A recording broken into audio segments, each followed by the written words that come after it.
IPL ची batting आता जी आहे त्याच्याकडे बघून मला नेहमी असं वाटतं की आम्ही खेळताना कदाचित यातले अनेक शॉट शिस्तबद्ध बॅटिंग करायची म्हणून आम्ही कधी ट्रायच केले नाही. 4-5 वर्ष खूप ऐकलं की काही बॉलर 4च ओव्हरची तयारी करतात आणि त्यांच्याकडे तो मल्टी डेचा स्टॅमिना नसतो.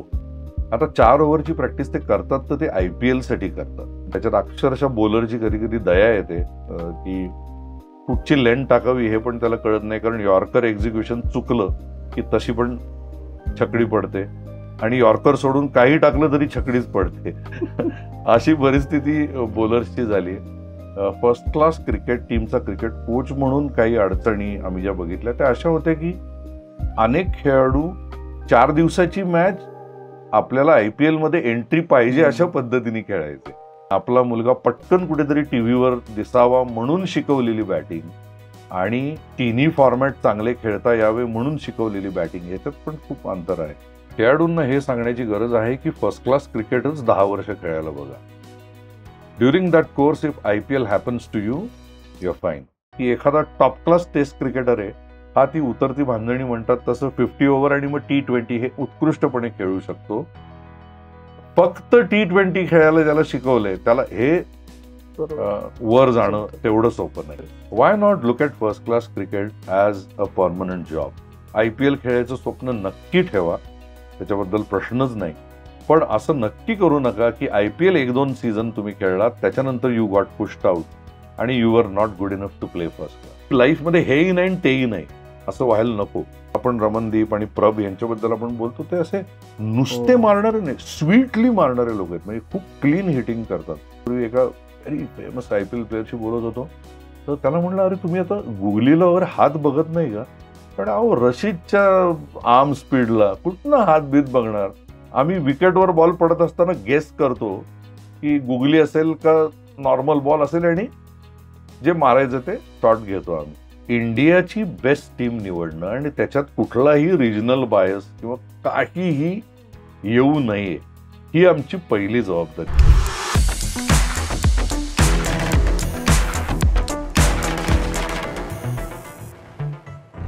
नमस्कार. कट्ट्यावरच्या गप्पांमध्ये तुमचं पुन्हा एकदा सहर्ष स्वागत. मी अमोल कराडकर, द हिंदूचा क्रीडा पत्रकार, आणि अजून एक स्पेशल गेस्ट घेऊन आज मी तुमच्याबरोबर आलेलो आहे. त्यांच्याकडे जायच्या आधी एकदा फक्त सांगतो की आजचं निमित्त अर्थात फ्लेवर ऑफ द सीझन आहे, इंडियन प्रीमियर लीग आणि IPL बद्दल विशेष चर्चा आज आपण करणार आहोत एका विशेष पाहुण्याबरोबर. त्याच्या आधी मात्र तुम्ही लाईक, शेअर, सबस्क्राईब करून ठेवा आणि एपिसोड बघितल्यानंतर मेंबरशिपचा ऑप्शन काय आहे तो सुद्धा चेक करा. आता मी तुम्हाला घेऊन जातोय आजचे विशेष अतिथी, जे a man who wears a many और किंवा मल्टिपल हॅट्स असे आपण साध्या मराठीत त्यांची ओळख करून देऊ शकू. सुरेंद्र भावे, स्वागत आहे तुमचं स्पोर्ट्स कट्ट्यावर. नमस्कार. सुरेंद्र भावेंबद्दल तुम्हाला माहिती आहे की महाराष्ट्राचे कर्णधार, महाराष्ट्राचे प्रशिक्षक, राष्ट्रीय निवड समिती सदस्य. जेव्हा फार काही अचीव नाही केलं भारतीय संघाने, फक्त एक ODIचा वर्ल्ड कप मात्र जिंकला 2011चा. त्या 4 वर्षांमध्ये पहिली प्रोफेशनल सिलेक्शन कमिटी होती, नॅशनल सिलेक्शन कमिटी, त्याचे ते सदस्य होते. त्याच्यानंतर नॅशनल क्रिकेट अकॅडमी असो, पंजाब सारखा एक तगडा संघ असो, महाराष्ट्राचा उल्लेख मी केलाच, आणि सध्या ते ओडिशाचे रणजी ट्रॉफीचे कोच आहेत. आणि आज मात्र आपण त्यांच्याशी रणजी ट्रॉफी बद्दल चर्चा होईल, पण सध्याचा फ्लेवर ऑफ द सीझन काय आहे, अर्थात तो T20 तमाशा, सॉरी इंडियन प्रीमियर लीग.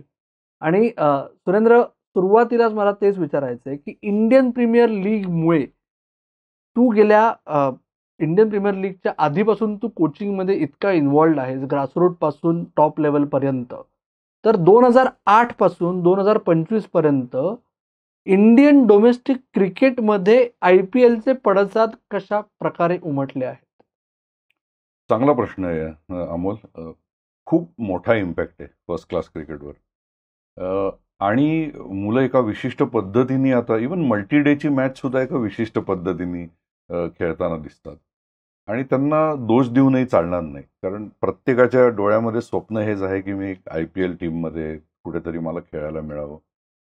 परंतु त्याचं रूट जर आपण बघितलं तर आता असं झालं की या छोट्या छोट्या नर्सरीज ज्या क्रिकेटच्या असतात, छोटे छोटे कोचिंग क्लासेस असतात, तिथपासून IPLच्या स्वतः टीमच्या स्टाफपर्यंत सगळे लोक IPLच्या प्रकारचंच कोचिंग करताना दिसतात. ऑब्व्हियसली इथे सुद्धा मी कोचेसला दोष देणार नाही, कारण त्यांचा एखादा मुलगा समजा IPL खेळला आणि त्यांनी IPL गाजवलं तर त्या कोचचं नाव अतिशय पटकन लोकांसमोर येतं. वेअर फर्स्ट क्लास क्रिकेटचं हार्डवर्क करून त्या मार्गाने येणं तसं अवघड असतं. किंवा आपण असं म्हणू की त्याला एक विशिष्ट प्रकारची मानसिकता लागते अनेक वर्ष फर्स्ट क्लास क्रिकेट कोचिंग करण्यात. परंतु मुलांच्या क्रिकेटचा जर प्रश्न आहे तर मला असं वाटतं की तसं पण मल्टी डे क्रिकेट आता खूप रॅपिडली खेळलं जातं, खूप फास्ट केलं जातं. I think to move the game forward is the key. आणि पहिल्याच दिवशी 4 दिवसाच्या मॅचला पहिल्याच दिवशी असेंडन्स घेणं या दृष्टीने बॅटिंग केली जाते. आता बॉलिंगचं तू जर बघशील तर बॉलिंगचं फार पूर्वी आपण IPL सुरू झाल्यानंतर 4-5 वर्ष खूप ऐकलं की काही बॉलर 4च ओव्हरची तयारी करतात आणि त्यांच्याकडे तो मल्टी डेचा स्टॅमिना नसतो. आता 4 ओव्हरची प्रॅक्टिस ते करतात तर ते IPL साठी करतात. म्हणजे मल्टी डेचे चांगले सिरियस खेळाडू असतील तर ते एका स्पेलमध्ये 7 ओव्हर टाकायचे आणि असे 3 स्पेल ओव्हरमध्ये 3 दिवसात टाकायचे, अशीही तयारी करू शकतात. बॅटिंगमध्ये मात्र बॅटिंग आणि फिल्डिंग या 2 डिपार्टमेंटमध्ये आमूलाग्र बदल झालेत. माझ्या मते ओव्हरऑलच फिल्डिंगचं स्टँडर्ड खूपच सुधारलंय. आणि आपण ज्याला म्हणतो की एवढे कॅमेरे ग्राउंडवर असतात की you cannot hide a bad fielder. आणि फिल्डरलाही आता माहिती असतं की मला इथे कुठे लपायला जागा नाहीये. त्यामुळे त्या अनुषंगाने येणारं ॲथलेटिसिझम हे पण खेळामध्ये खूप चांगलं आलंय. बॅटिंगला मात्र पहिले काही वर्ष म्हणजे मला असं वाटतंय की 2010 ते 2017-18 फर्स्ट क्लास क्रिकेट टीमचा क्रिकेट कोच म्हणून काही अडचणी आम्ही ज्या बघितल्या त्या अशा होत्या की अनेक खेळाडू 4 दिवसाची मॅच आपल्याला IPL मध्ये एंट्री पाहिजे अशा पद्धतीने खेळायचे. आणि उदाहरण? कारण obviously may be talent scouts match बघायला येतात किंवा आणि उदाहरण एखादी मॅच तुम्हाला आठवत असेल? आहेत अशी अनेक उदाहरणं आहेत. म्हणजे एका खेळाडूला मी त्या मॅच पर्यंत कधीच फ्लाईट करताना बघितलं नव्हतं. आणि सडनली त्याला असं दाखवायचं होतं की मी अतिशय स्किलफुल बॉलर आहे, मला पटकन विकेट्स काढून मी मॅच टर्न करू शकतो. आणि तो सडनली एका वेगळ्या प्रकारची बॉलिंग करायला लागला आणि ग्राउंडवरच मी बसलो होतो. आणि मला समजत नव्हतं की जो प्लॅन ठरलाय ते सोडून हा वेगळंच असं काय करतोय. तर थोडंसं वर स्टँड्समध्ये बघितल्यावर मला कळलं की एक व्यक्ती टॅलेंट स्काउट म्हणून तिथे बसली होती आणि this boy was obviously trying to impress him. तर असं पहिल्यांदा काही अडचणी आल्या किंवा काही ठिकाणी संघाला जेव्हा अतिशय खडूस खेळून एक पिरियड काढायची गरज आहे तेव्हा वारेम अप शॉट्स घेताना 20 बॉल 60 करून दाखवताना प्लेयर्स आउट व्हायला लागले आणि मग त्यांचं काउन्सिलिंगची पण आपल्याला गरज पडली. तर मी म्हणेन की ॲथलेटिसिझम, सुधारलेली फिल्डिंग आणि IPLची बॅटिंग आता जी आहे त्याच्याकडे बघून मला नेहमी असं वाटतं की आम्ही खेळताना कदाचित यातले अनेक शॉट शिस्तबद्ध बॅटिंग करायची म्हणून आम्ही कधी ट्रायच केले नाही. ती माझा टेक थोडासा वेगळा आहे की मला असं वाटतं की हे शॉट्स आम्हालाही कदाचित घेता आले असते, पण एक जे कल्चर होतं, ज्या इकॉलॉजीमधनं आम्ही आलो होतो त्यातनं ते मल्टी डेला हे शॉट खेळायचेच नाही असं पूर्वीची स्टाईल होती. ती मात्र आता कम्प्लीट बाजूला ठेवली गेलेली आहे. म्हणजे मुलांकडनं आपल्याला 0 नॉटआउटवर 4 दिवसाच्या रणजी ट्रॉफीला रिव्हर्स स्वीप आला तरी कोचला आता शॉक बसत नाही, अशी परिस्थिती आहे. रिस्क मॅनेजमेंट मात्र हे प्लेअर टू प्लेअर अवलंबून असतं. बरेच लोकांना अशा प्रकारचं क्रिकेट खेळताना तो गिअर समजत नाही आणि मग टीमचं नुकसान होतं. तर ते जर आपण टाळलं तर माझ्या मते IPLचा जो हा इम्पॅक्ट आहे आणि नंबर ऑफ आउटराईट व्हिक्टरीज जर आपण ॲक्च्युली ऑन रेकॉर्ड काढल्या आताच्या रणजी ट्रॉफी सीझनमध्ये ज्या होतात त्या ऑब्व्हियसली खूप वाढल्यात.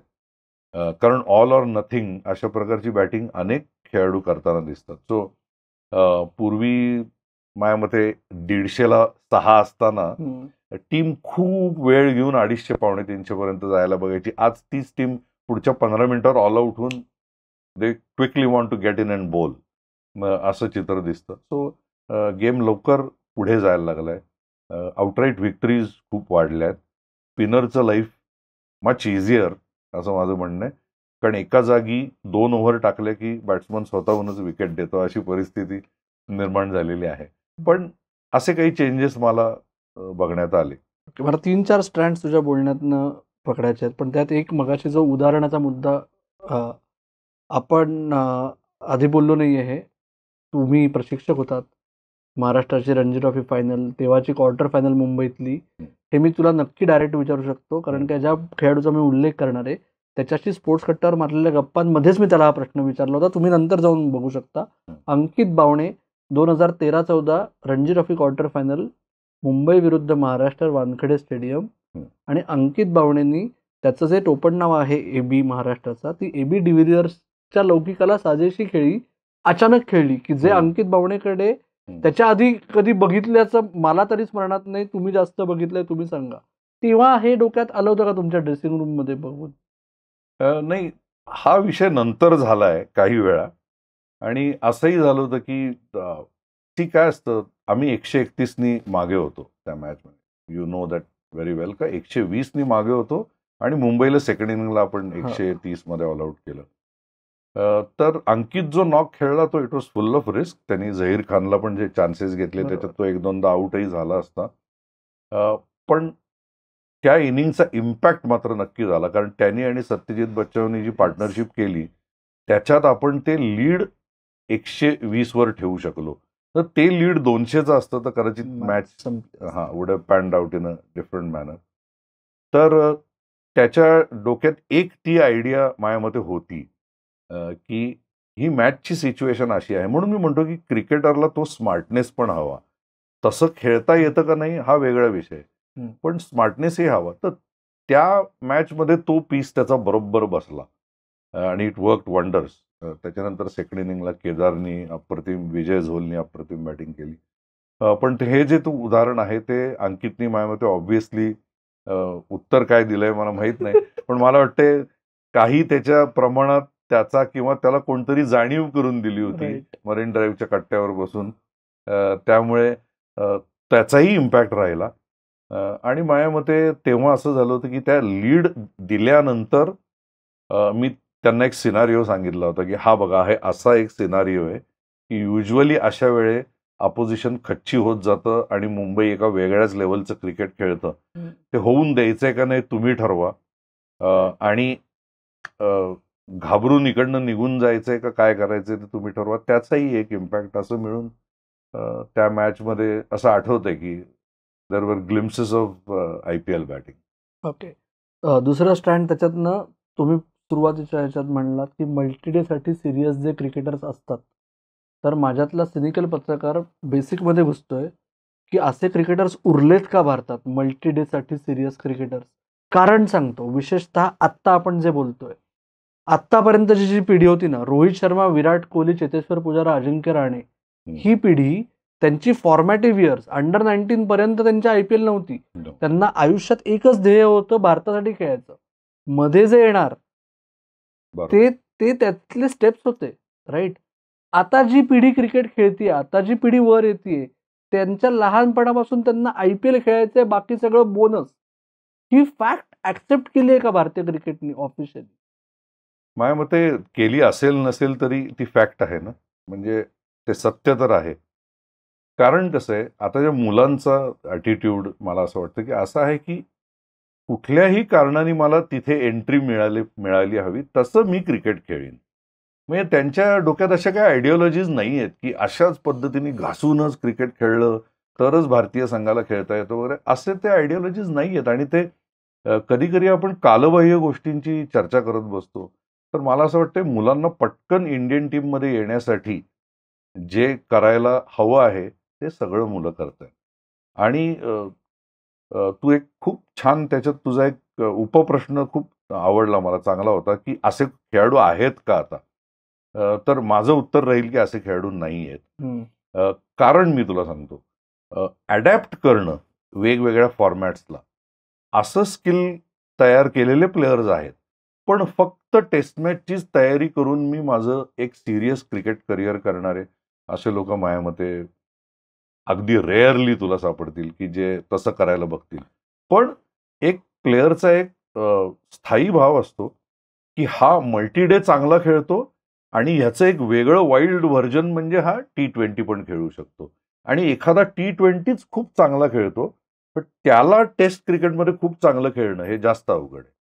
बरोबर. यापेक्षा ते जास्त अवघड. बरोबर. आणि आज तुमच्या कोचिंगच्या पिढीला ओके, जेव्हा तुम्ही 50 वर्ष म्हणजे गेली 5 वर्ष सोडून त्याच्या आधीची 45 वर्ष जर तुम्ही क्रिकेटमध्ये इन्व्हॉल्ड आहात, तेव्हा तुम्हाला कायम ते एक व्हाईट फ्लॅनेल्समध्ये तिथे जर खेळलं तर खरा क्रिकेटर, येस. जे चित्र आता जे बदललंय त्याच्यात तुझ्यातल्या कोचला काय ऍडजस्टमेंट करावं लागतं? नाही, ऍडजस्टमेंट्स आहेत. मुख्य म्हणजे अगदी साधं सांगायचं तर आपण पुणे मुंबईकडे बोलतो आणि नॉर्थमध्ये हा हिंदीमध्ये फार की इसका बल्ला चलता है. तर बल्ला चलता है तर तो थांबवायलाही लागतो कधी कधी. याची पहिल्यांदा जाणीव प्लेयर्सला करून द्यायला लागते की नुसता चालवायचा नसतो, कधी कधी रिस्ट्रेन, कधी कधी बॉलरला एक अर्धा तास देणं, ह्याही गोष्टी करायला लागतात. मुलं तशी ऐकणारी आहेत, म्हणजे करायला बघतात. करता येतं का नाही हा थोडासा विषय वेगळा आहे. कारण ते day in day out T20 आणि 30 ओव्हर 40 ओव्हर असंच क्रिकेट जास्त खेळत असतात. परंतु माझ्यामध्ये हा टोटल इथे एक स्विच असतो त्याचा प्रश्न आहे. कारण असं जर विचार केला आपण तर दिल्लीमधलं 30 आणि 20 आणि 15 ओव्हरचं क्रिकेट खेळून जर का 8-8 ग्रेट क्रिकेटर्स त्या स्टेटनी इंडियाला दिले, म्हणजे नॉट ओनली गौतम, वीरेंद्र सेहवाग, विराट कोहली हे तर ग्रेट झाले, पण शिखरचं नाव घ्या आणि ईशांत शर्मा सारखा बॉलर घ्या आणि इतके प्लेयर्स त्या स्टेटकडनं आले आणि ते ओनली प्ले दॅट 20-30 ओव्हरचा फॉर्मॅट. तर I think the switch is up here. आणि तो स्विच असणं अतिशय महत्वाचं आहे. म्हणजे तुम्ही कुठच्या कंडिशन्सला कसं हे करता, तर ह्याची मुलांना जाणीव करून देणं. म्हणजे मी एका स्टेट बरोबर एक माझा अख्खा सीझन गेल्यानंतर आम्ही काही स्टॅट्सचा अभ्यास केला होता. त्याच्यात ती स्टेट टीम मल्टी डे मॅचमध्ये ऑन अन ॲव्हरेज फक्त 69 ओव्हर्स बॅटिंग करत होती. म्हणजे आपण 70 पकडू, तो फिगर वॉज 69. तर तेव्हा आम्हाला लक्षात आलं की मल्टी डे मध्ये मॅच जिंकायची असेल तर 120-140 ओव्हरची बॅटिंग तर मिनिमम झाली पाहिजे. तर अशा पद्धतीने विचार केला तर त्या प्रकारचे बॅट्समन निवडणं, सिलेक्ट करणं आणि त्यांच्यावर इतकं खेळता येतं का आपल्याला, 250-300 बॉल बॅटिंग करता येते का, हे प्रॅक्टिस केल्याशिवाय कधीच समजत नाही. प्रॅक्टिस केली तर अनेक वन डे स्पेशालिस्टला सुद्धा ते जमलेलं आहे. T20 स्पेशालिस्टला ते जमणं थोडंसं जरा अवघड आहे. म्हणजे इट्स अ मॅसिव्ह शिफ्ट. पण तर असं सिच्युएशन्सला अडॅप्ट करणारे प्लेयर तयार करणं हा एक नवीन चॅलेंज आहे. Because going back again to what you said की तशा धाटणीचे प्लेयर नाही आहेत आता. पण मग तशा धाटणीचे प्लेयर नाही आहेत, त्यामुळे आंतरराष्ट्रीय क्रिकेटमध्ये विशेषतः टेस्ट मॅचेसमध्ये भारताचं पितळ उघडं पडलंय ना. आपण गेल्या 5 महिन्यात बघितलंय. 100%. स्पिन खेळता येत नाही, पेस खेळता येत नाही, स्विंग खेळता येत नाही, बाकी सगळं ठीक आहे, अशी अवस्था झाली आहे भारतीय बॅटिंगची. मग त्याच्यातनं तोडगा काय आहे? त्याच्यातनं का का हे असंच राहणार, का वाढत जाणार? नाही, कुठे ना कुठेतरी ते थांबलंच पाहिजे. कारण शेवटी आपण सगळे आपल्या जनरेशनचे लोक हे सगळे आपण मल्टी डे टेस्ट क्रिकेटचे फॅन आहोत. कुठे ना कुठेतरी त्याला मल्टी डे क्रिकेटला एक एक्स्ट्रा महत्त्व देणं हे अतिशय महत्त्वाचं आहे. आणि मला असं वाटतं की व्हाईट बॉलचं क्रिकेट काही लोक जास्त प्रिफर का करतात, कारण तो 5 ते 6 आणि कधी कधी T20 मध्ये दुसऱ्याच ओव्हरला स्विंग होणं बंद होतं. So they take obvious liking to that kind of batting, की बॉल बघितला आणि त्या लाईनमध्ये उडवाउडवी सुरू केली तर ते क्लिक होतं. तर रेड बॉलचं जे टेक्निक आहे, रेड बॉलची पॉप्युलॅरिटी ही पहिली आपल्याला वाढवायला पाहिजे. रणजी ट्रॉफीला अनन्यसाधारण महत्त्व दिलं पाहिजे.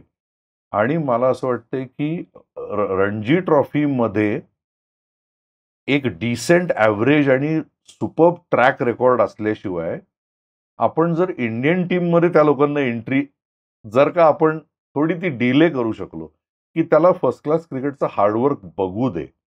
आता ह्याच्यात प्रॉब्लेम फक्त असा होतो की आपल्याला तिन्ही फॉर्मॅट्स जिंकायचेच असतात.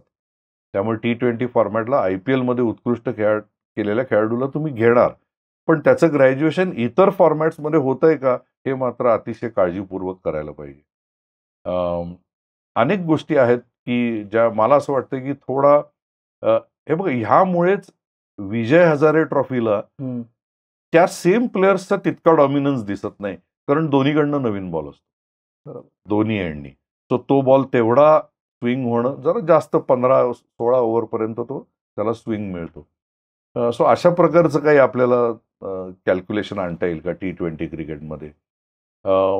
आणि जे एक्स्ट्रीम पाटे बनवतो आपण T20ला because we want to make it a spectator sport आणि लोकांना मजा आली पाहिजे, खूप लांब लांब सिक्सर्स बघायला मिळाले पाहिजेत. खरी मजा तर ही की 160ची मॅच टाईट झाली बरोबर. आणि शेवटच्या ओव्हरपर्यंत गेली. ही पण एक T20ची मजा आहे. तर त्याची सुद्धा ओळख लोकांना राहिली पाहिजे. नाहीतर आता आपण जे हे 200+ स्कोर्स बघतोय त्याच्यात अक्षरशः बॉलरची कधी कधी दया येते की कुठची लेंथ टाकावी हे पण त्याला कळत नाही, कारण यॉर्कर एक्झिक्युशन चुकलं की तशी पण छकडी पडते आणि यॉर्कर सोडून काही टाकलं तरी छकडीच पडते. अशी परिस्थिती बॉलर्सची झाली. त्यामुळे somewhere you have to strike a balance. Maybe थोडंसं अगदी पाटा विकेट बनवू नये T20ला मला वाटतंय. पण T20ची पॉप्युलॅरिटी ही सिक्सर्स बघायला जाणं लोकांनी याच्यामुळे आहे. त्यामुळे तो बॅलन्स, राईट बॅलन्स हे करणं अतिशय महत्वाचं आहे. राईट. हा तर मुद्दा दुमतच नाहीये. या मुद्द्यावरच भारताचा ऑस्ट्रेलिया दौरा संपल्यानंतर आमच्या द हिंदूच्या पॉडकास्टसाठी मी वसीम जाफर आणि जयदेव उनाडकट या दोघांना घेऊन गप्पा मारल्या होत्या. विषय हाच होता की has T20s deskilled India's test batting. Okay. तर तेव्हा बोलता बोलता वसीमने एक चांगला मुद्दा मांडला की तो म्हणला, मला एक गोष्ट समजत नाही, तुम्ही रिस्कवाली बॅटिंग करताय, पण जो उल्लेख तूही केला की तुम्ही रिस्क मॅनेजमेंट नव्हतं. तुम्हाला तुमच्या विकेटवर जर प्राइस टॅग नाहीये, ओके, आउट होण्याची तमा न बाळगणं ही एक गोष्ट, पण तू बॅटिंग करतोयस, तू आउट नाही झालास तरच तुला पुढचा बॉल घेता येणार आहे ना. तर हे मॅनेजमेंट जे एकेकाळी 15 वर्षापूर्वी आपण गप्पा मारल्या होत्या की ह्या तरुणाईला, म्हणजे तेव्हा आपण मनीष पांडे, अजिंक्य राहणेची उदाहरण घेऊन आपण बोलत होतो एकदा की ते शॉर्ट मॅनेजमेंट, ज्याचा उल्लेख तू आता केलास, तुमच्या पिढीला 4च स्कोरिंग शॉट्स होते, राईट, की जे ग्रॅज्युअली वाढून 15 वर्षापूर्वी 1 डझन झाले होते. आता काही अर्थच नाहीये. आता म्हणजे प्रत्येक बॉलला नवीन शॉट खेळता येतो आणि खेळला जातो. मग या बाबतीत हा स्विच, म्हणजे ह्या मुलांना जाणीव कशी करून द्यायची? नाही, बेसिकली क्रिकेटरला आता स्मार्ट व्हायला पाहिजे, कारण you get a lot of bonuses these days जर तू जाऊन फिअरलेस बॅटिंग आणि पहिल्या, इनफॅक्ट IPL टीम्सकडे हेही कॅल्क्युलेशन की पहिल्या 3 बॉलमध्ये कोण सिक्सर मारतं, कोणी पहिल्या बॉलला सिक्सर मारू शकतं का. So you are actually encourage to do that in one format. Okay, की जिथं तुम्हाला त्याच्यावरनं इन्सेंटिव्हाइज केलं गेलंय ते तू कर आणि तू फिअरलेसली खेळ आणि तुझं फेल्युअर आम्ही पूर्णतः बाजूला ठेवू. तू जर आम्हाला 3-4 मॅचमधनं एकदा ते करून दिलंस तर तुझे बाकीचे सगळे गुन्हे माफ आहेत, असं आपण एका फॉर्मॅटमध्ये त्यांना सांगतोय.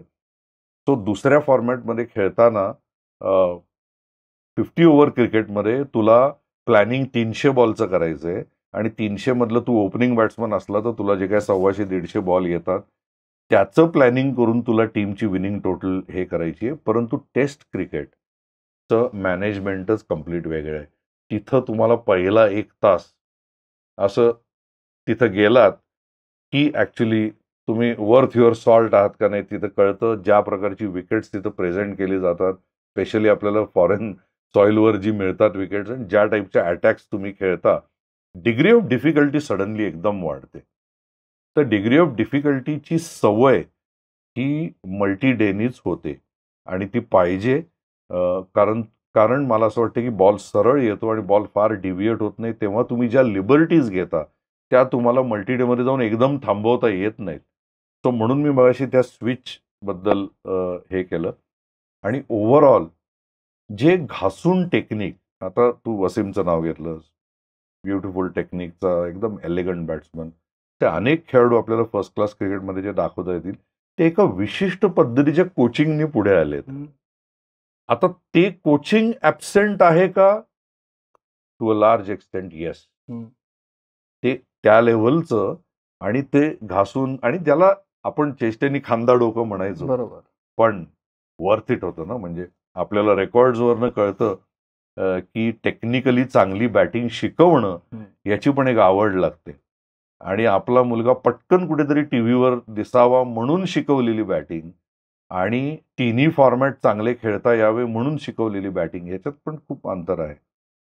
त्यामुळे मी तर म्हणेन कोच एज्युकेशन ह्या गोष्टीमध्ये या गोष्टीची जाणीवपूर्वक आता NCAला ॲडिशन करायला लागणार आहे, नॅशनल क्रिकेट अकॅडमीला, की how to make players aware की वेगवेगळा फॉर्मॅट. आणि NCA ऑलरेडी त्या पद्धतीने विचार करतंय. तू आता बघशील तर ते 6 ZCA मध्ये जी टुर्नामेंट होते ती 50 ओव्हर टुर्नामेंट आता रेड बॉलवर होते. It's a very clever addition. तर अशा प्रकारच्या अनेक गोष्टी प्रोएक्टिव्हली आपण करत राहिलो तर आपल्याला आपलं टेस्ट क्रिकेट म्हणजे भक्कम ठेवता येईल. नाहीतर माझ्यामध्ये आत्ता डिफेन्स बॅटिंगमधला, ऑफेन्स सगळीकडेच आहे, क्वालिटी डिफेन्स आहे तो इतका कमी दिसतोय आता. आणि स्पिनरला 1-1.5 इंच बॉल डिव्हिएट होतो आणि इतके प्लेयर्स बोल्ड होतात हल्ली. सो आपण लहानपणापासून शिकलोय की तुम्ही बोल्ड झालात म्हणजे तुम्ही बरोबर, देअर इज अन इश्यू बरोबर. You have to address. बरोबर ना. सो नंबर ऑफ बॅटर्स इतके बोल्ड होतात आता आणि ते डिव्हिएशन पण काय मोठा स्पिन आहे असं नसतं, very small deviation. So deviation नसलेली बॉलिंग खेळायची किती सवय झाली आहे आपल्या बॅट्समनला हे त्याच्यावरनं कळतं. बरोबर. आता एक छोटं उदाहरण देतो की मी 7-8 वर्षापूर्वी एका व्हेरी फेमस IPL प्लेअरशी बोलत होतो. तर त्याला म्हणलं, अरे तुम्ही आता गुगलीला वगैरे हात बघत नाही का? पण अहो रशीदच्या आर्म स्पीडला कुठनं हात बीत बघणार? आम्ही विकेटवर बॉल पडत असताना गेस करतो की गुगली असेल का नॉर्मल बॉल असेल आणि जे मारायचं ते शॉट घेतो आम्ही. So again it goes back to basic. जर ॲटलिस्ट 30% इन्फॉर्मेशन तुला रिलीजवर मिळाली असेल तर पुढची 70 तू ओपन टेक्निकमध्ये म्हणजे बॉल हातातनं सुटल्यानंतर घेऊ शकतोस. पण ते कम्प्लिटली रिलाय ऑन गेसवर्क. तर आता T20 क्रिकेट गेसवर्कच आहे. पण आता हळूहळू तू बघशील तर वन डे मध्ये एखादा तो लेग स्पिनर कोण हसरंग यांनी एकदा 2-3 वर्षापूर्वी एकदम आपल्या स्टार बॅटर्सला लागोपाठ 5-6 ओव्हरमध्ये 3-4 बोल्ड झाले होते. You remember that game? बरोबर. तो सगळेजण गुगलीला बोल्ड झाले होते. तर ऍक्च्युली हात कोणीच बघत नव्हतं त्यातलं. आता हा त्यांचा डायरेक्ट दोष आहे का? I don't know. पण they are train to do that in T20 format. तो हाच तो फरक आहे. याच्यावर मला एक किस्सा आठवला पहिल्या IPL मधला. मुंबई इंडियन्स राजस्थान रॉयल्सची मॅच होती. सोहिल तन्वीर होता ना, सोहिल तन्वीर रॉंग फुटवर पाकिस्तानचा लेफ्ट आर्म पेसर, तो हायेस्ट विकेट टेकर होता त्या सिरीजमध्ये. आणि टीम्स डोकं खाऊन बसल्या होत्या. तर मुंबई इंडियन्स राजस्थान रॉयल्सच्या मॅचच्या आदल्या दिवशी बॅटर्स मीटिंग होती. लोकांनी कॉल केला सचिन तेंडुलकरला. म्हणलं ओके आलो. तो आला. म्हणलं काय झालं? लोक म्हणले अहो त्याचं पिक कसं करायचा, कसं काय करायचं, कसा येणारे बॉल, काहीतरी टिप काही आहे का? म्हणलं साधं आहे, रिस्ट आत आलं तर बॉल आत येणार. तर लोकांना प्रश्न पडला अहो काय कधी रिलीज करतोय समजत नाही. तर रिस्ट पण हाच मुद्दा आहे जो तू म्हणतोस की बॅटिंग जर नीट करायची असेल तर तुम्ही बॉलरच्या रिस्टकडे नाही बघून बॅटिंग कशी करणार? ऍब्सोल्युटली. कारण सम पर्सेंटेज ऑफ दॅट पिकिंग म्हणतो आपण ना, ते इथनं झालंच पाहिजे ओरिजिनेटिंग पॉइंटवरनं. आणि त्याच्या पुढे तुमच्या कसा तुमचा डेटा स्टोअर झालाय ब्रेनमध्ये त्यानुसार तुम्ही रिॲक्ट करत असता. ओके. पण I think we can still train players to do that. असं नाही की करता येणार नाही. दुसरा एक त्याच्यावर असं एक्सप्लेनेशन मी एका मोठ्या प्लेअरकडनं ऐकलं की ज्या प्रकारचा ग्लोब डे नाईट क्रिकेटमध्ये असतो त्याच्यात अपेरंटली म्हणजे मी तर एवढं असं रेग्युलर बेसिसवर आमच्या एंडिंगला थोडंसं आलं होतं अंडर लाईट्स क्रिकेट. पण ते म्हणतात की एवढं पर्टिक्युलर बघायला खूप अवघड जातं बिकॉज खूप हे असतं, जास्त लाईट असतो आणि त्याच्यात. So that's one thing which I heard. पण बेसिकली आता प्लेयर तेवढा हात बघत नाहीत हे सत्य आहे. आणि तो बघायला शिकवावं का नाही हे इंडियामध्ये जे सगळे रिस्पॉन्सिबल पोझिशन्सवर लोक आहेत त्यांनी बघायला हरकत नाही. ओके. काही लोकांना हे आत्ता आपल्या गप्पा मारताना वाटत असेल, की हे सगळे आउटडेटेड गप्पा मारतायत वगैरे, असं थोडंच क्रिकेट असतं, आपण IPL चालू आहे वगैरे. तुम्ही पंजाबचे कोच होतात 2021-22ला रणजी ट्रॉफीचे. ती पंजाब ही खाण झाली आहे. म्हणजे मुंबई, कर्नाटक, म्हणजे मुंबई, बंगलोर, चेन्नईला मागे टाकून पंजाब ही खरी उडता पंजाब झालेला आहे T20 क्रिकेटच्या बाबतीत, IPLच्या बाबतीत. तुम्ही ही जी पिढी आहे, म्हणजे शुभमन तोपर्यंत थोडासा स्थिरावला होता, आणि शुभमन या काळात, या पिढीतला नाही. अभिषेक घ्या, प्रभ घ्या, ते अनमोल घ्या. आता अनमोल थोडासा मागे पडला. त्याच्यानंतर आत्ताचे जे तरुण रमणदीपला तुम्ही शोधून काढून पहिलं एक्सपोजर दिलं. तर ते पंजाबच्या T20 फॅक्टरीचं रहस्य काय?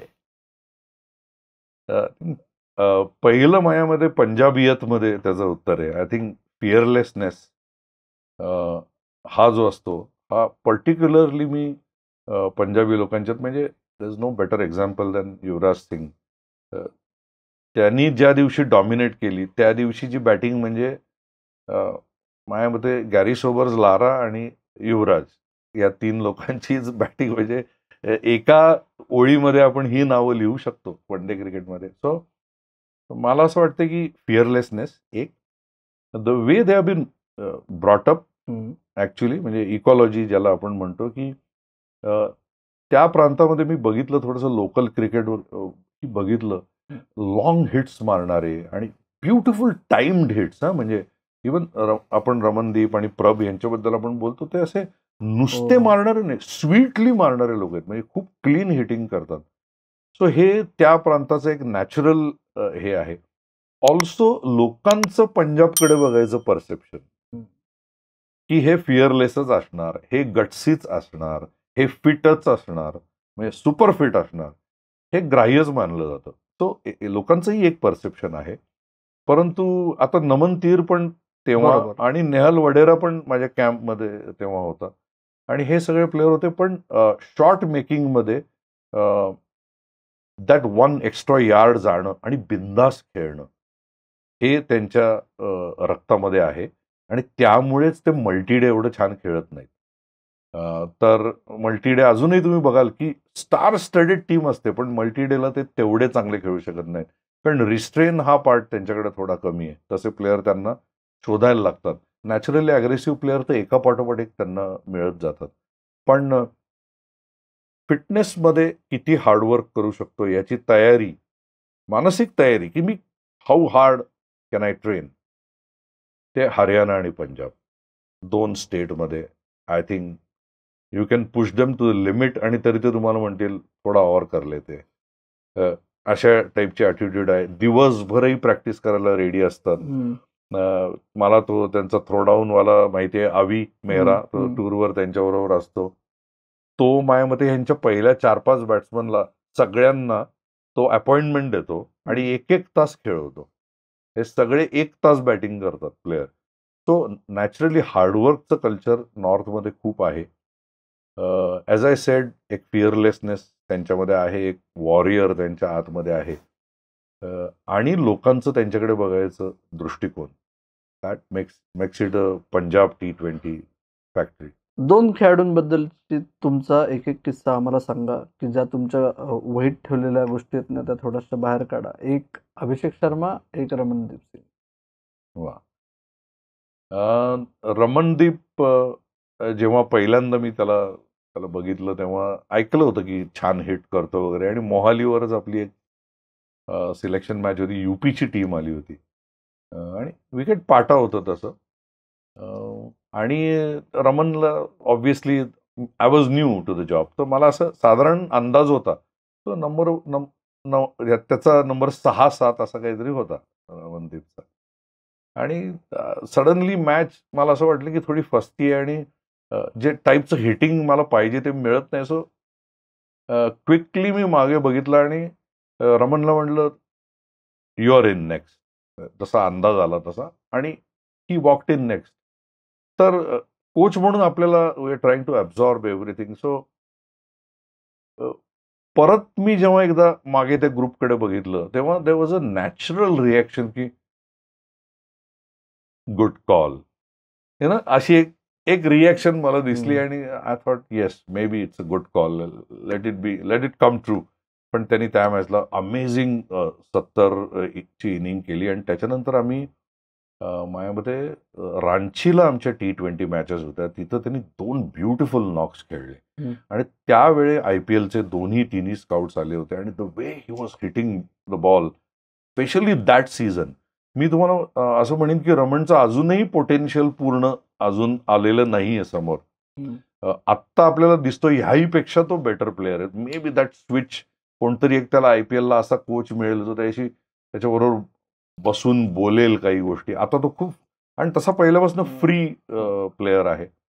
तर दॅट वॉज रमनदीप आणि त्याच्या बॅटचा आवाजच काहीतरी डिफरंटच येतो. म्हणजे ते आपल्याला आणि ते साधारणपणे कळतं की कोणाच्या बॅटमधनं तसा आवाज येतो. So that was that. Abhishek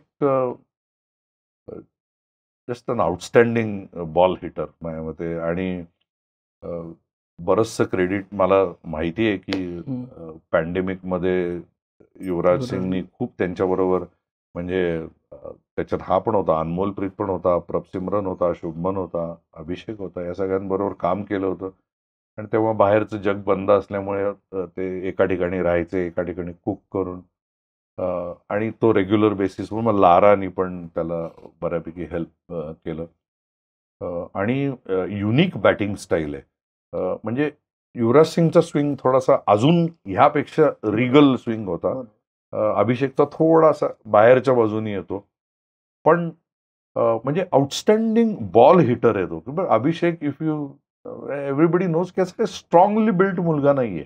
all of that comes from bat swing. आणि अगेन द सेम फिअरलेसनेस जो सगळ्यांच्या त्या पंजाबच्या प्लेयर्समध्ये आहे. आणि त्याच्याशी काही बऱ्याच अनुषंगाने गोष्टी होत असताना 4 डे साठी मल्टी डे साठी त्याला बेटर प्लेअर करावं. कारण त्या वर्षी मनदीपनी कप्तानी सोडली आणि अभिषेकला आपण यंग कॅप्टन केलं होतं तेव्हा. तर त्याच्या बॅटिंग मधनं सुद्धा लोक इन्स्पायर होऊन तो एक लॉंग टर्म कॅप्टन व्हावा अशा दृष्टीने आम्ही प्रयत्न करत असताना वी हॅड व्हिजिटेड इज बॅकलिफ्ट, जी तेव्हा त्या सुमारास बरीच बाहेर जायला लागली होती. ती थोडी जागेवर आणणं. त्याची बॉलिंग पण त्याचं पोटेन्शियल मधनच कधीतरी दिसतं. पण अजून थोडासा तो आणि कसं आहे माहिती का, त्याच्यासारख्या बॉलरला एकदम सिरियस बॉलर ट्रीट करूनही चालत नाही. Neither should he treat himself as a very serious bowler असं माझं म्हणणं आहे. पण त्याच्यात ते टॅलेंट आहे, कारण तो ब्रँड न्यू बॉल T20 टाकतो. तो बॉल बोथ वेज स्विंग करतो. म्हणजे लेफ्ट हँड स्पिनमध्ये दोन्ही बाजूला ड्रिफ्ट होतो त्याचा बॉल. तो पण टॅलेंट त्याच्याकडे आहे. Just a very very natural cricketer. म्हणजे जे करेल ते चांगलं दिसतं. स्लिपमध्ये उभा राहायला एफर्टलेस कॅचेस पकडतो. So very very natural cricketer आणि छान रॅपो त्याचा 1 वर्ष त्याच्याशी खूप चांगला रॅपो जमला होता. आणि यंग कॅप्टन केलाय म्हणल्यावर आय रिमेंबर्ड मी माझ्या टाइममध्ये मला पण दाणी सरांनी एकदम अर्ली कॅप्टन्सी दिली होती. सो तोही थोडासा रोल होता तेव्हा मी सिलेक्शन कमिटीला. आणि Bhupinder Singh junior probably the best chairman I worked with so far. Not K Srikanth. K Srikanth फार वेगळी म्हणजे इंडियाचं गोष्टी करताय. डोमेस्टिक मध्ये I think Bhupinder was just outstanding. त्याच्याबरोबर चर्चा करताना असं लक्षात आलं की let's pick a young captain. Unfortunately तो नंतर कॅप्टन राहिला नाही किंवा आता परत झालाय. मला तेवढं फॉलो करत नाही मी. पण फॅन्टॅस्टिक क्रिकेटर. म्हणजे अशा इंटरेस्टिंग स्टोरीजपेक्षा बेसिकली त्याच्याबरोबर मॅचच्या नंतर मी जे बसून एक कॅप्टन म्हणून त्याला तयार करण्याच्या दृष्टीने चर्चा करायचो, तेव्हा मला लक्षात आलं is a good reader of the game. तो पण एकदम फ्रीली बोलतो. कारण तुला किस्साच हवा असेल तर एका मॅचमध्ये आम्ही त्या वर्षी पॅन्डेमिकच्या जस्ट बाहेर येताना आमच्या सगळ्या जेटली स्टेडियमवर 3 मॅचेस झाल्या पंजाबच्या. तुला आठवत असेल 3 मॅचचीच लीग होती. त्या तिन्ही पंजाबनी जिंकल्या. त्यातल्या दुसऱ्या मॅचला आम्ही पिक केले होते 11 आणि अर्शदीप वॉज नॉट प्लेइंग असं आपण डिसाईड केलं होतं. आणि we were all walking out आणि टॉसला बोलवलं कॉमेंटेटर्सनी, टीव्ही कॉमेंटेटर्सनी की या म्हणून. तेवढ्यात अभिषेक परत आला. सर एक रिव्हिजिट करते म्हणून परत एकदा लिस्ट बघितली आणि दोघांनी परत एकदा जाऊन त्यांना थांबवून क्विकली विकेट बघितलं. आणि त्या दिवशी आपण जो बॉलर खेळणार होतो एक्स्ट्रा, त्या लेफ्ट हँड स्पिनरला ड्रॉप करून अर्शदीप प्लेड दॅट मॅच. आणि हे इनिशिएटिव्ह अभिषेकने घेतलं तेव्हा, because I had almost made up my mind.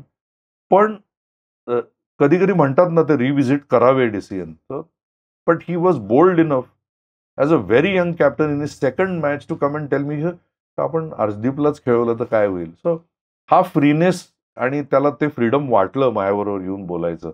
We did play Arshdeep आणि अर्शदीप टूक 9 विकेट्स ही टूक इन दॅट मॅच. आणि बॉल स्विंगही भरपूर केला त्याने खूप, आणि तिकडनं माझ्यामध्ये त्याचाही ग्राफ बदलला. सो यू कॅन से की अर्शदीपच्या पण वर येण्यात थोडासा अभिषेकचाही त्या मॅचचा रोल आहे असंही तुम्ही म्हणू शकता ना, की we both concurred at a very last minute, then he went out for toss आणि we won that match outright. So freeness आहे, ब्लंट आहे, जिथं बोलायचं असेल तिथं पटकन बोलतो आणि रिस्पेक्टफुल आहे. सो या सगळ्या इट्स अ गुड कॉम्बिनेशन. त्या पंजाबच्या तरुण फौजेतला एखादा प्लेअर अजून असं वाटतं तुला की त्याचं पोटेन्शियल अजून कळलंच नाहीये किंवा अनफुलफिल्ड आहे असं कोण? अनफुलफिल्ड म्हणलंच तर सनवीर सिंग. ओके. अनफुलफिल्ड कारण he is a very talented cricketer, outstanding batter आहे. मीडियम पेस ही त्याची पॉसिबली IPL किंवा इंटरनॅशनल लेवलची नाही आहे, पण स्टेट लेवलला. But he is a very good player. Nehal Wadhera त्या वर्षी त्यांनी लोकल क्रिकेटमध्ये 514 रन केले होते एका इनिंगमध्ये. आणि आम्हाला आठवते की अमृतसरमध्ये आम्ही 47 टेम्परेचर असताना एक कॅम्प केला होता आणि त्याच्यात नेहाल वढेरा अशामुळे होता की he was not part of any IPL team. कारण आमची 16च्या 16 टीमची सगळी टीम दे वर अवे आणि I had nothing to do. So आम्ही एक कॅम्प केला, त्याच्यात Nehal got lots of batting, Naman तीर पण त्याच्यात होता आणि उदय सरान होता त्या कॅम्पमध्ये.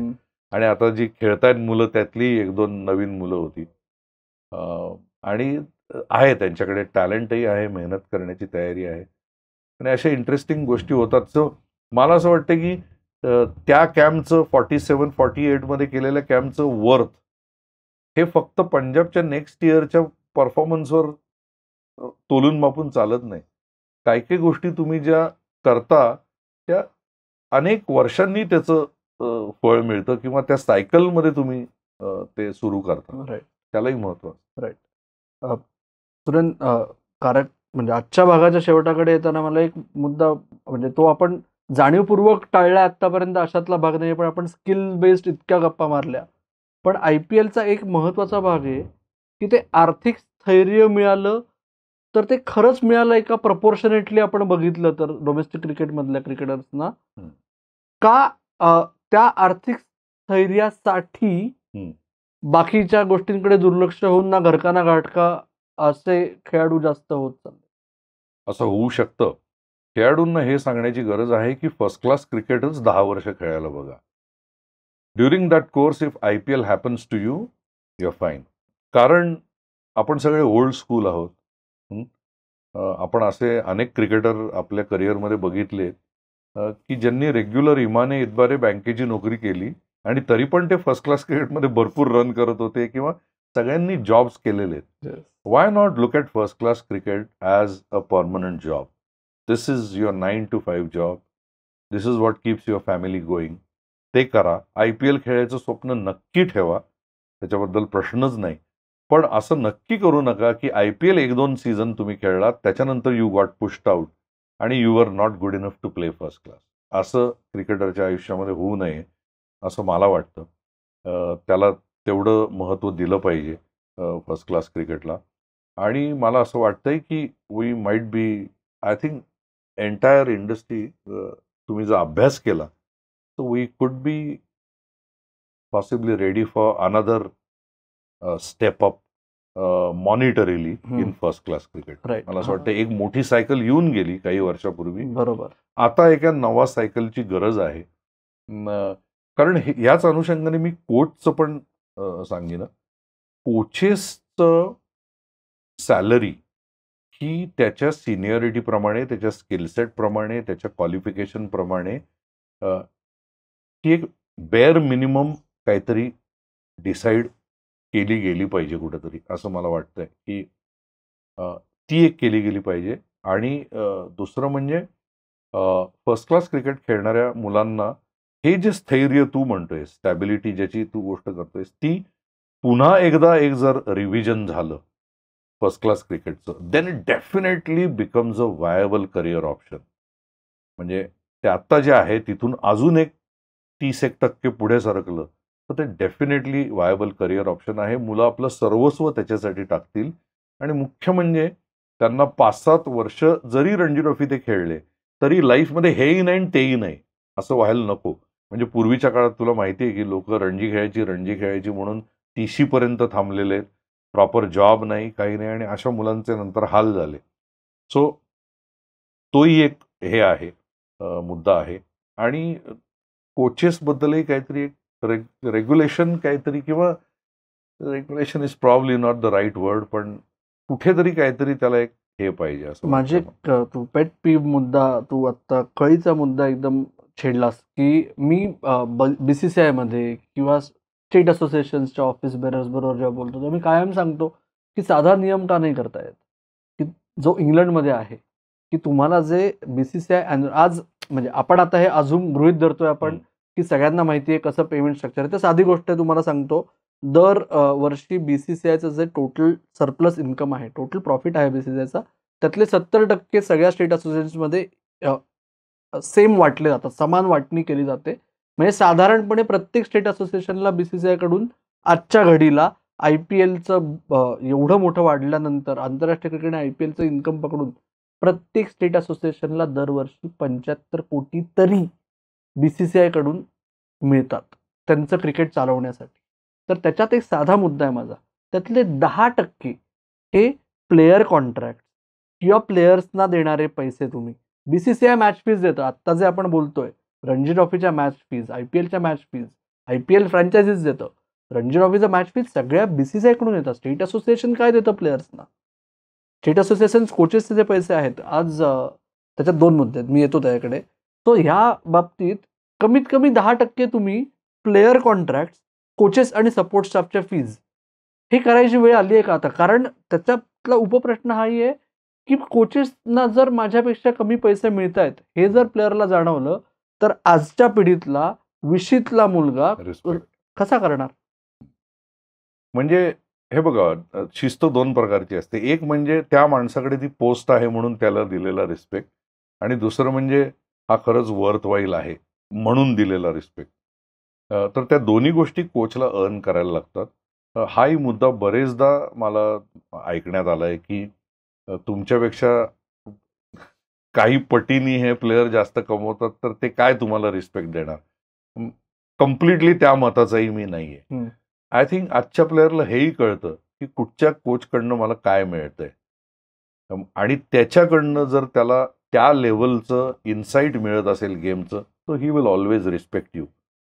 पण व्यावहारिकता बघितली तर माझ्यामध्ये हे कुठेतरी मॅचअप करणं आवश्यक आहे. कारण जे लोक पूर्णतः कोचिंगवर अवलंबून असतात आपल्या कुटुंबासाठी, त्यांना सुद्धा एक स्टॅबिलिटी देणं हे पण आपलं एक कर्तव्य आहे. आणि ते कर्तव्य सुद्धा तुम्हाला करायला हवं असं मला वाटतंय की अतिशय इम्पॉर्टंट गोष्ट आहे. कसं असतं, कोचिंगमध्ये तुम्ही असता तेव्हा तुम्ही एकतर कधीही तुमचा जॉब जाऊ शकतो as a coach, because you are failed, as simple as that. Okay, you can get sacked for various reasons. No state is looking at you. then you are only confined to small academies where you live.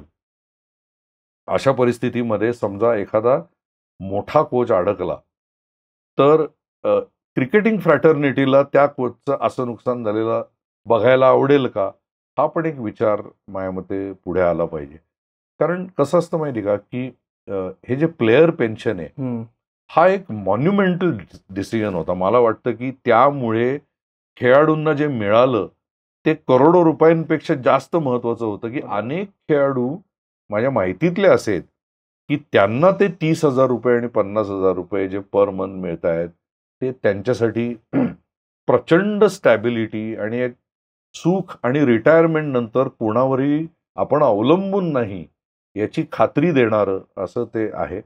तर अशाच प्रकारची मानसिकता ठेवून मला असं वाटतंय की not only senior coaches, सगळ्या कोचेसला एका तुम्ही ग्रेडेशनमध्ये काहीतरी हे करू शकता, काही क्रायटेरियन्स लावू शकता तुम्ही आणि असं करून ते कुठेतरी मॅचअप करणं महत्वाचं आहे.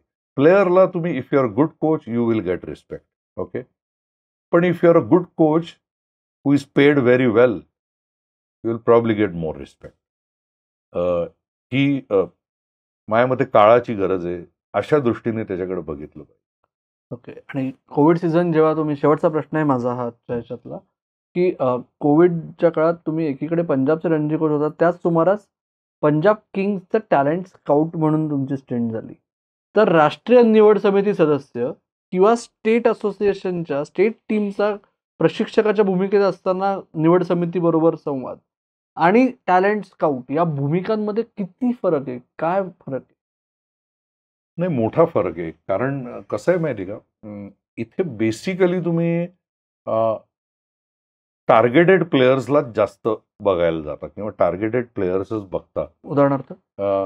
उदाहरणार्थ आता मी मुंबईमध्ये बसून जी मॅचेस बघितल्या त्याच्यात होमवर्कवरनं आणि सगळ्या टीमनी मिळून एक लिस्ट बनवली होती. त्या प्लेयर्सला आम्ही जास्त फॉलो करत होतो.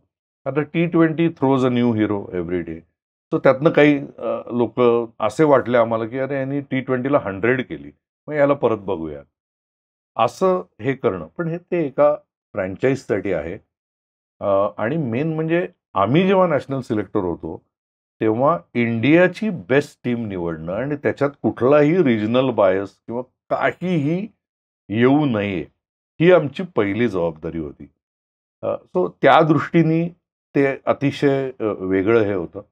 परत फ्रँचाईज क्रिकेटचं it is only limited to T20 cricket. So फ्रँचाईजला माझी ही जी टीम आहे ती टीम सिलेक्ट करताना मला ह्या पूलमधनं असा कुठला एक प्लेअर आत टाकता येईल का की जो on a day might play in the 11, असा कोणी आहे का, अशा दृष्टीने ते बघायला लागतं. वेअरएज नॅशनल सिलेक्टर्सला सगळ्या मॅचेस बघून ओव्हरऑल इंडियन क्रिकेटचं दर्जा वर जावा यासाठी कुठले प्लेअर पुढे आणावे, कोणाला दुलीप ट्रॉफीत घ्यावं, कोणाला चॅलेंजर ट्रॉफीत घ्यावं आणि ओव्हरऑलच एकेका स्लॉटसाठी 4-4, 5-5 जे ऑप्शन आहेत ते ऑप्शन तयार करून त्या प्लेयर्सला जास्त फॉलो करणं, अशी एक माझ्याकडे सर्वव्यापक अशी ती जबाबदारी असते. ती जबाबदारी खूप वेगळी आहे आणि त्याच्यात माझ्या मते तुमचं जजमेंट अतिशय चांगलं लागतं. आमचा ॲडव्हान्टेज असा होता की मी, हिरवानी सर आणि यशपाल शर्मा, लेट यशपाल शर्मा यांनी मॅचेस खूप बघितल्या. आम्ही जवळजवळ 200-250 दिवस either travelling to a match किंवा coming back or watching that game, अशा याच्यात आमचे 250 दिवस तरी असायचे लावलेले. तर त्यामुळे ॲक्च्युअली प्लेयरला परफॉर्म करताना बघणं हे त्याला खूप महत्त्व दिलं आम्ही. हे सुद्धा फ्रँचाईज क्रिकेटचं टॅलेंट स्काउट करताना असं होतं की तुम्हाला व्हेरियस टुर्नामेंट्सला आणि व्हेरियस ग्रुप्स बघणारे अनेक लोक असतात. सो त्यांचं पण पुन्हा एकमेकाशी मॅचअप होतं की अरे मग हा बेटर आहे का, तो बेटर आहे का, किंवा ह्यांनी सांगितलं हा बेटर आहे का, असं होत होत होत शेवटी ते रिफाईन होत त्यातले अतिशय थोडी मुलं they actually make it to the team finally. Whereas तुम्ही रणजी ट्रॉफी बघताय, दुलीप ट्रॉफी बघताय आणि तुम्ही निवडलेले प्लेयर हे झटकन त्यांचं नाव टेबलवर येतं. टेबलवर डिस्कशनला आलं की within no time they are into India A team if you have read the player well. आणि इंडिया ए मध्ये तो आला की तो पाईपलाईनमध्ये आलाच प्लेअर. किंवा दुलीप ट्रॉफीला आता इंडियन सिलेक्टर्स टीम सिलेक्ट करतात, त्याच्यात तुम्ही आलात की you are in consideration to play higher grade of cricket. बरोबर.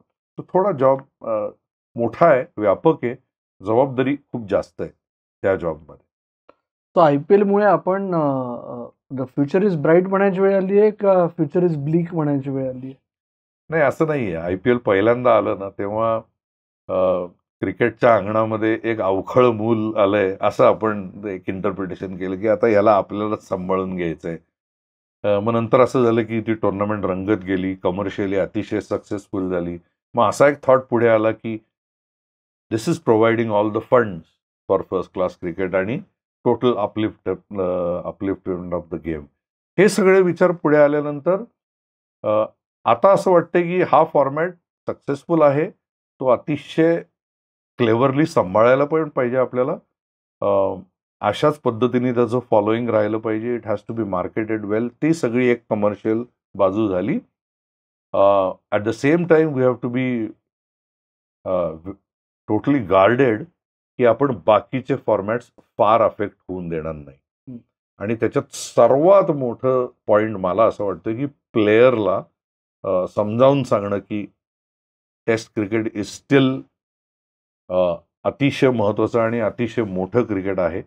आणि नुसतं समजावून सांगण्यापेक्षा आता ICCची जी ट्रॉफी आहे test championship, that is a very good step towards not only popularising पण making it a big thing. कारण टेस्ट क्रिकेटचं कम्पॅरिझन कशाशी होऊच शकत नाही.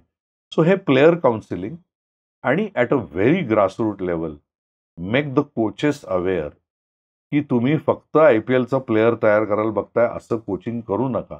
तुम्ही तिन्ही फॉर्मॅट चांगला खेळणारा मला इंडियन प्लेअर द्यायचा आहे. माझ्या करिअरमध्ये मला एक खेळाडू द्यायचा आहे. असं जरी टार्गेट ठेवलं तरी तुम्ही सेम जॉब करताय पण तो बेटर पद्धतीने करताय असा त्याचा अर्थ होतो.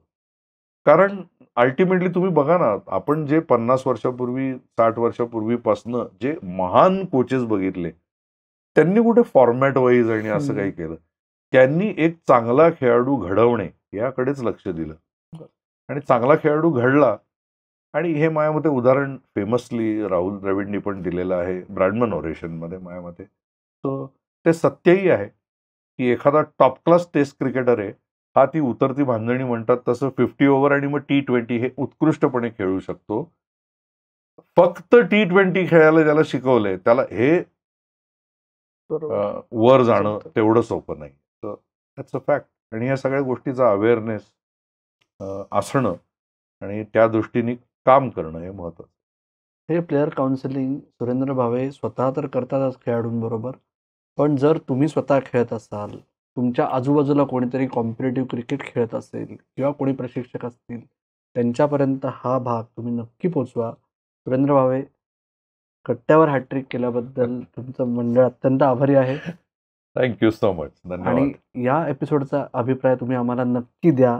त्याचबरोबर सुरेंद्र भावेंबरोबर आधी आपण माझा संस्मरणीय रणजी ट्रॉफी हंगाम या विषयावर गप्पा मारल्या आहेत आणि अर्थात 2011चा भारताचा वर्ल्ड कप जिंकल्याचा प्रवास, ज्याचे ते फक्त साक्षीदार नव्हते तर ते शिल्पकारांपैकी एक होते, त्यांचे अनुभव तोही एपिसोड आहे आपल्याकडे.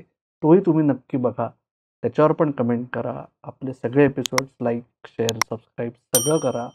स्पोर्ट्स कट्टाचा एक मेंबरशिपचं ऑप्शन आहे. ते काय बुवा ते डिस्क्रिप्शनमध्ये जाऊन लिंक क्लिक करून चेक करा. तुर्तास सुरेंद्र भावे आणि अमोल कराडकर तुमची रजा घेत आहेत. तुम्ही मात्र ऐकत राहा, बघत राहा आणि आमची वाट पाहत राहा. धन्यवाद.